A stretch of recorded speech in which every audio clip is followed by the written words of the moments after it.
Ladies and gentlemen, welcome back to Rock Conversations Let's Season go, 3. let's go, let's go. Anton, how do you feel about this? Good to be back. I mean, we've had 2 seasons in the past, and it's been phenomenal.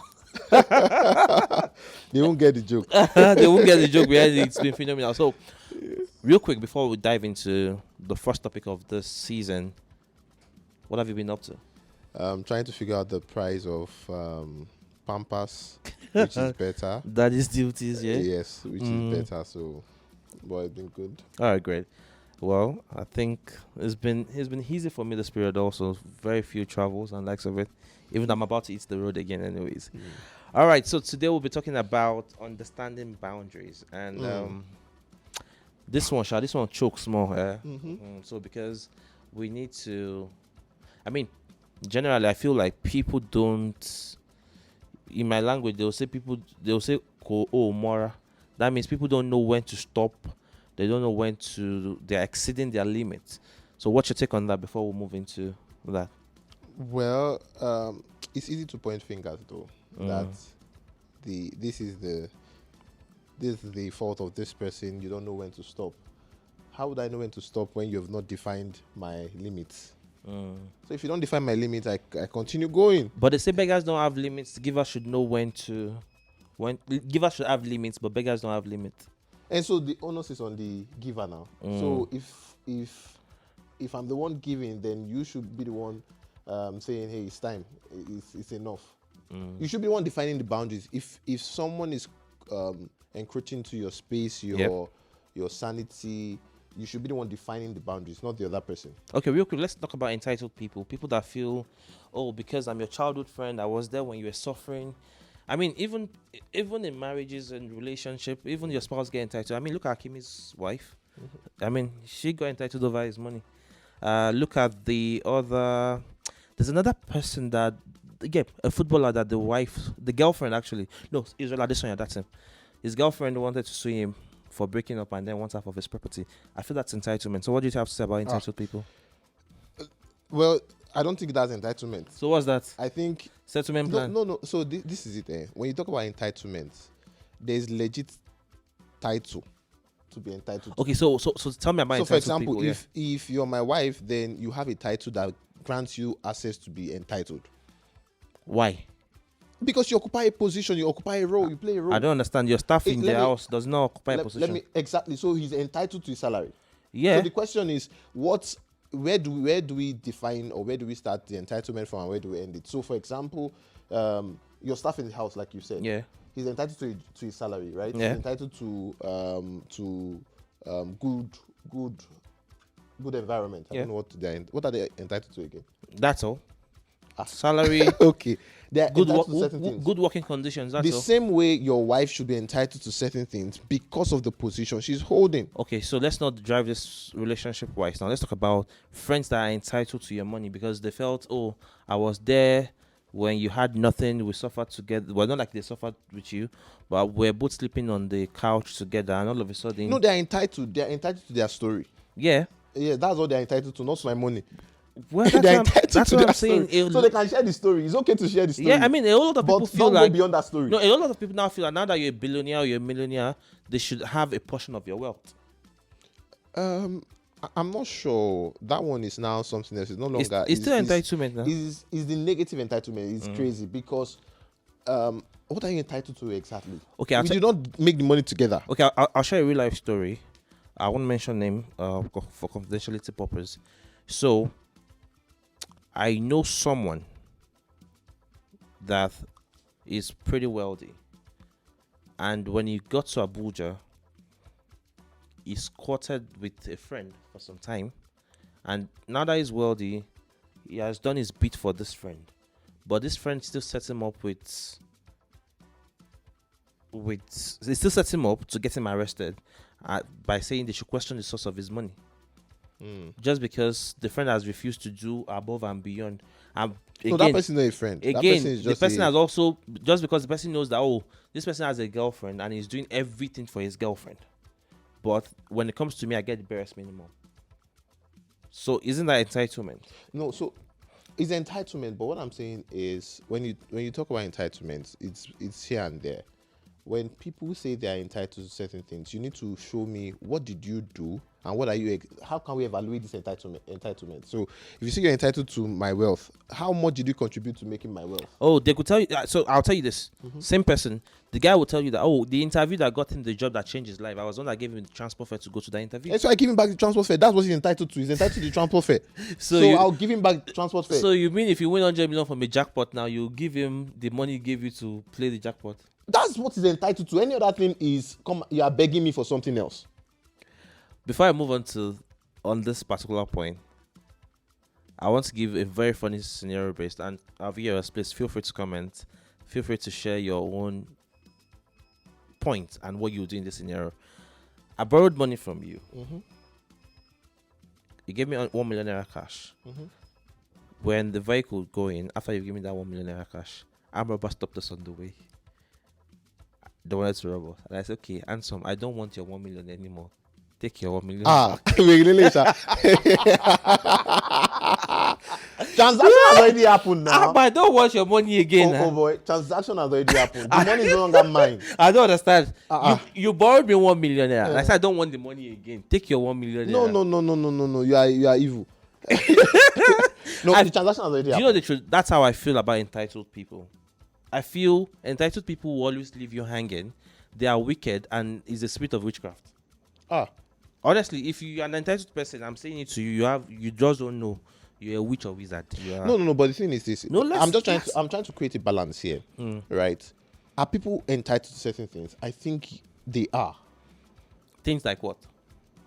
It depends on the word entitlement comes from a word title. Yeah. It depends on the title that person is playing. So, for example, should my child be entitled to certain things that I own? Oh yes, my child is entitled because of the position. But in this context at which I'm talking, is people that feel you owe them just because they've been either your friends or your family. So that's the issue now. That relationship. There's no title there now. What's the title? How are they entitled? Okay, let's talk about boundaries amongst friends. Okay. Do you think friends should have boundaries? And to what extent should those boundaries be? There's no clear cut as to where the boundary should be. It depends on the friendship, the nature of the friendship. However, I think there should be boundaries. I think there should be healthy boundaries because when you don't have healthy boundaries, then you begin to have frictions. So, for example, think about it. Someone says that I'm your friend, and because I'm your friend, then I can, as crazy as it is, I can wear you on this. I come around and I'm looking for it's on this now. Let me just wear it, and then they wear your on this. They use your perfume without little things like that. They use your perfume without saying, "Can I use your perfume?" They open your doors without even saying, "Can I knock?" All those things it may not be big. It may not be a big deal, but guess what? After a while, it will now move from not knocking, and then they feel that is their home. I mean, I could say they're comfortable. You don't spoil remote. That one day I never. Feel at home. You fry 5 eggs. So it's all about but who defines the boundary? Me, the person involved. But two people are involved. So who defines the boundary? I mean, if I'm the friend from the angle of not the one that needs the favor, if I'm the one giving the favor or doing the favor, then I decide the boundary. These are the do's and don'ts. I mean, everyone should have a boundary as to how they live. They should have a rule and regulation, a standard as to how they do their things, how they live their life. So, for example, you can't just barge into my room. Example, you can't just use my things without telling me. Okay, hold that thought. So you spoke about entitlements. Yeah. What about users? Oh yeah, there's so many people that are good at using people. What they do basically is just, I mean, there's even one recently. You know me, I like to share my own real life story, and I like to say I don't care, but I really do care at times. But I mean, so I'll tell you this here. Someone had recently asked me for an house rent, and I told the guy I do not have, and he stopped greeting me, and he stopped talking to me. And the only thing I feel is the fact that the only reason you would do that, and this guy told me that he knows that I have, but I choose not to give him. And in fact, if you know that I have and I choose not to give you, then it means you're a user, because you are not even sure that I have that money. And even if he has not used you yet now. He refuse wants to start be the usury. Till then told me to them put calabash on my head. I refuse to be used. That's just what it means. So those kind of people, they use it to achieve. See, this is it. Another person. This one is very close to home. This guy only rings you when he needs money. If you're not around for a year, he doesn't care. Whether you are dying, he doesn't care. You need to understand. You are a helper. Yeah. Divine helper. Oh, she destiny helper. Destiny helper. It's okay. My helper. So what helper. do you say about people believing that you are their helper? Is it a bad thing to believe that God has positioned you in their life to help their life become better? So me, I don't need help. And your own helper is a ladder now. Your helper will come from the next chain. Ladder. Oh, our Lord Jesus is the ladder. What did they say after? Follow the ladder. And so they are following you to their Lord Jesus. No, it's ladder they say you should follow, not me. Don't follow me, follow ladder. When you follow the ladder, God will now help you from there. It's not me that will help you. But think about it, right? Yeah. God has blessed you to be a blessing to people. Preach and pastor. So if that's the case, and then this brother is in dire need, how do you why say no? So here's my point here. Giving help, offering help, giving harms is not the problem. The problem is when you make it a pattern. You always feel, oh, this person is my go-to person anytime I need something. Now, this is it. Don't get me wrong. That's good credibility. No, they can count on you. You can count on me like 1, 2, 3. I'll be there. Look at it from this angle. What I'm saying is this is, like I was having a conversation with Mo, and then Mo said something, and I said something to him. I said, it depends on the currency. Everything in life is transactional. The currency you give back is what matters. So if I'm always giving to you money, at least for once think about what you could give back in return. Like washing your plate. You don't need to. That's the point. You don't need to wash my plate. Okay, so this is it. There's a guy in Lagos that every time I'm in Lagos, he offers to drive me around. Even when I choose to pay him his standard rate, he'll tell me, no boss, anything you have, just pay me, and all of that. So you use him? No, wait. Now, every time he's done that, I have paid him more than what he was supposed to get. Okay. And this guy at no point had called me to say, oh, my child is sick, or we don't have food in the house, or we don't have this. But randomly, he could just buzz me and say, boss, I'm just checking on you. And I said, okay, you know what? Send me your wife's account number. That's the same pattern. And he understands it. So, no, he will not come to you to say, no, wait. My wife is sick. But he knows when I check up on you. That doesn't happen every time. So this is me. So it's the frequency that is the problem. No, this is me saying this guy will literally tell you, is there anything you want me to do for you in Lagos? Is there anything you want me to do before you arrive? So viewers, you are seeing these things now. If you are talking to David, just ask him, is there anything you want me to do for you? So that you can use it to, you understand? When you need the help, you cannot ask. You will stay there. Okay, so I've got something here that I think, let's take this to a bit of the common one. Friends that come to your house for sleepovers. Okay, I'm just coming for a day or two. I have accommodation problem. I'm trying to sort out my space and all of that. 2 days, 1 week, 1 month, 1 year, they're still in your house. This is really, really common. Yeah, and common. These friends, they are the ones that they are very choosy when it comes to the kind of food they even want to eat. They become your landlord. Yes, they are very wasteful and all of this. What's your take on those? I think it's about the person opening their doors and not setting boundaries. From the onset, my brother, how long are you coming to stay? Right? A week to, I will send you the message. Have you found the next place? Okay, hope you know. You need to define these things. The thing is, I wonder how you say you own your space and you can't define the terms of that space. Yeah. You are so afraid to call the shots. It's your space. It's my sanity. I need my space. So you should be able to say to this person, my brother, you've overstayed your welcome. So by the time you come back this evening, it's either I will help you pack and put your things outside the door. All right, quick one here. I want you to share with our viewers a scenario, your personal scenario, personal case where someone has abused or someone has felt so entitled to what you own or anything of sort around what we've discussed. This laugh choke. No, different story just come to mind. No, one with my wife. Away. Yes, so Mommy Michelle, Sharon, hope you are watching. This one shook.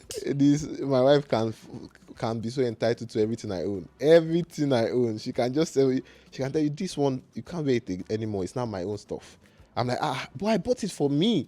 I say, it fits me. Or if that's the case, yeah, I mean, I feel like your clothes are not your own, actually. Like, I feel... That's the problem then. Yeah, I feel they're not your own. But on your money is also your money. One time... Your money is their money. I mean, our money, but their own money is... One time she sent me, she said, oh, babes, I really... Just send me this money sharp, urgently. I said, okay, what do you... I said, okay, I'll send it. I sent it to her. What did you use the money to do? I used to buy meal plan. I said, but you have about 7 meal plans. I said, yes, but this one, I just saw something different about it. I'm like, hey. But on a more serious note, I think I've seen relatives that have played out that role. Yeah. Some relatives are really, really annoying. My own example. They will say things like, I carried you. I'm like, you carried me, and so what? Drop me now. I carried you when you were born. I send you. Drop me. So I should go around looking. Did you carry me when I was a child? So I would give you some part of me. So I mean I've had stories like, if we had to drop out of school because our parents only had money to send one person to school, so they sent your dad. So instead we feel entitled to what your dad owns. Yeah, including you. Yeah. I mean, so for my own personal example would be, I've got this family member that feels so entitled to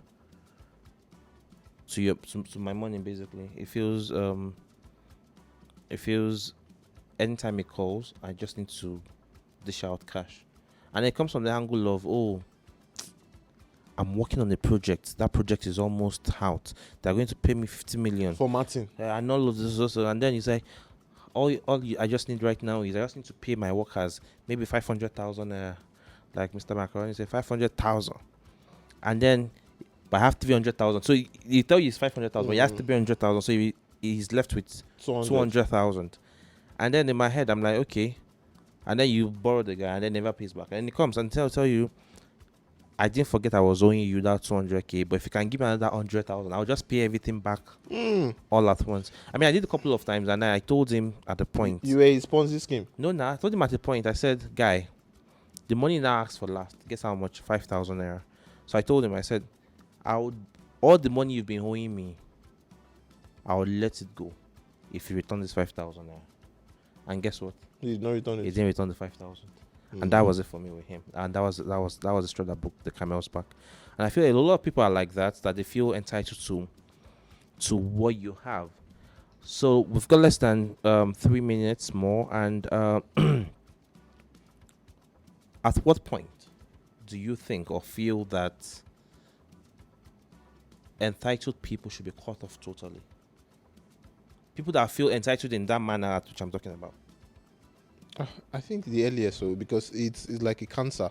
If you don't cut it off soon enough, it just begins to spread and spread and spread. And the longer you keep indulging them, the more you can't find yourself pulling out. Yeah. So you just, at the earliest points, you see an entitled person. And what I've also noticed that those entitled people, they are usually lazy. Yeah, very lazy they are they are very lazy. So actually. if that person is they are always lazy, but they're always working on something. But that something never materializes. In their head. Yes, it never comes to life. So you just cut them off. You cut them off. I think the earliest you can just cut them off. There's no time frame because it's just crazy. I'm busy hustling, trying to get my own things going, and then someone is sitting down calculating my hustle. I know those kind of things. It's easy. They will not say, I prayed for you. I prayed. I'm like, my brother, I did not pray this prayer. Did you call me to pray? Say, I prayed it in my heart. I knew God was going to bless you. Well, I think lastly for me would be, I just naturally think and feel that now small witchcraft It starts from entitlement. From entitlement, go enter jealousy. From jealousy, go enter envy. From envy, the them of them all is witchcraft. So if you feel you are in this, you are on this ladder, you're your way to witchcraft. All right, yes, share your entitlement story. Share your experience with us. We would like to hear what you have to say. And don't forget to like, share, subscribe to the page. Thank you very much and see you on episode 2. Bye for now. week. Bye.